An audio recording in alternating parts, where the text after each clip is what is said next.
friends. This, as Brendan Buckley would say, Múr an an dósa, the Shashavan sa os Ragor, con Irecht Ianov Cúpla Focula son uncommon. I am very honoured to have been asked, even though it did fill me with a little bit of minor anxiety. Apparently I don't do major anxiety, my beloved tells me, but a bit of minor anxiety as to what and how I would try and pay tribute to the organisation, which is now 25 years old.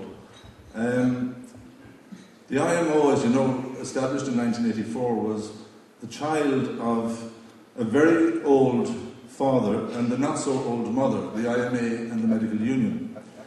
And it was the end result of a lot of work done by some of the people whose faces you've seen there on the screen, and also of others who are in the room, of bringing the representative profession together. And in 1984, the IMA and the Medical Union decided that we should come together as a body, and it was a great occasion. It would be wrong to not acknowledge that the birth was a painful one, probably one of the longest labours ever reported in the literature, and that once born, the baby was perhaps nurtured less well than it might have been.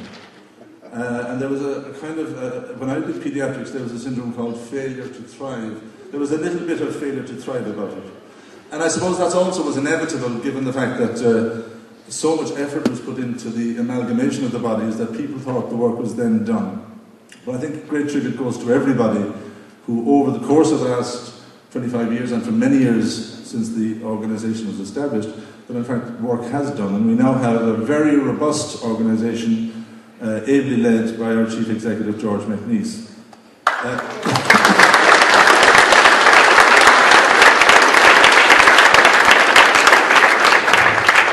The single reason, the most important single reason for me to be a member of the IMO is because it represents all doctors.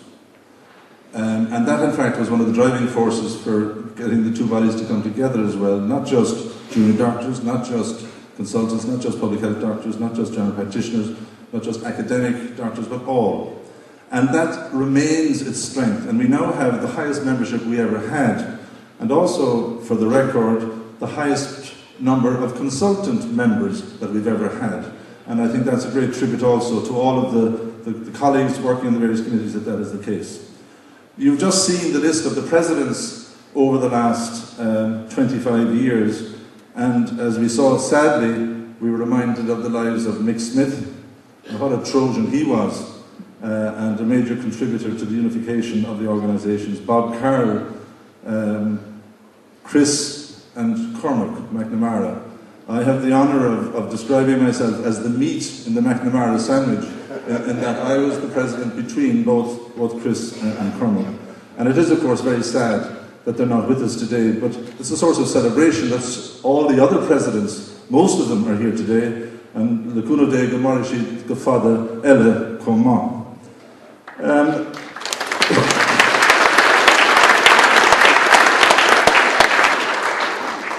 Donald Coffey said to me, you have to be very brief or you'll drive them all demented.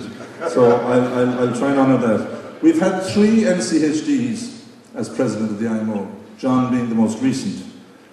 Before John, Assa Ishtiak, and of course Mick Malloy was the first NCHD to become president of the IMO. We did have NCHDs president in the Medical Union.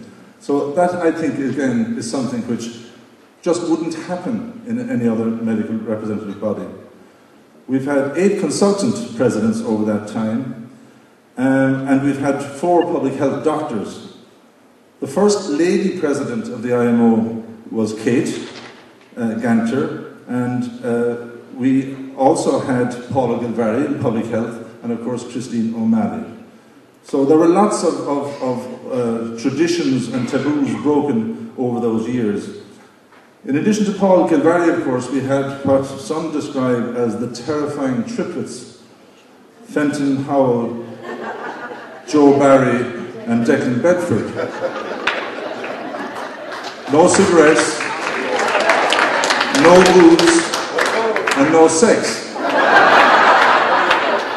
Now, it is a rumour, but it may not be just a rumour, that around the end of December every year, the terrifying triplets go to Lough Derg.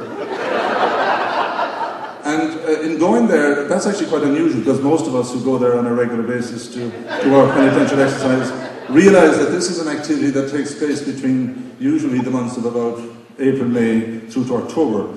But these boys are hardy men, I can tell you. So they go there in December, late December, early January, and the sole purpose of going there, apart from renewing their baptismal vows and all that kind of stuff, is to say, how many diabolical notions can we put forward for the next AGM?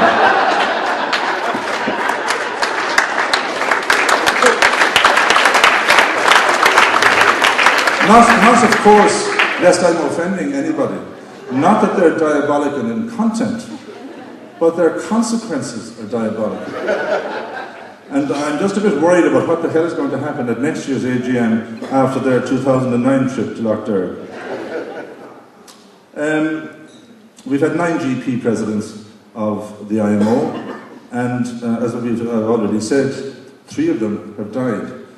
But if I may single out Deputy Dr. James for mention, as he's at my table, he was one of the presidents of the IMO, and I suppose he's kind of half looking forward to an AGM in a year or two's time when the IMO will express no confidence in the Minister for Health at that time.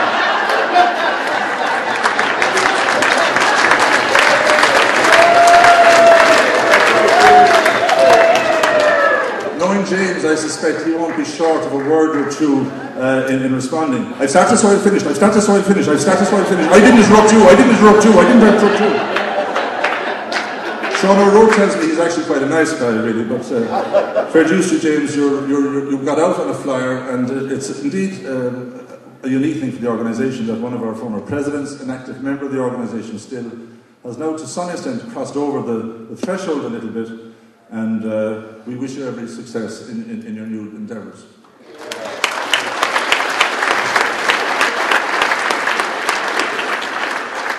Another feature of the IMO, of course, has been the Doolan Lecture. That's a tradition that was also with the IMA.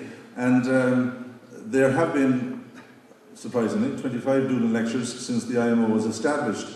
And I'm pleased to say that the humble city of Cork, AGM of 85, was the first AGM to invite a non-medical person to give the Doolan Lecture, and that was John Hume. And some of you might remember that meeting in 85. In all, the Doolan Lecture has been given by 9, since 84 now I'm saying, 9 consultants, 2 general practitioners, 4 doctors in public health, and 8 non-medical. And actually that trend for inviting non-medical persons has increased in that since 99 we've had 6 of the Doolan Lectures given by what my father used to call normal people.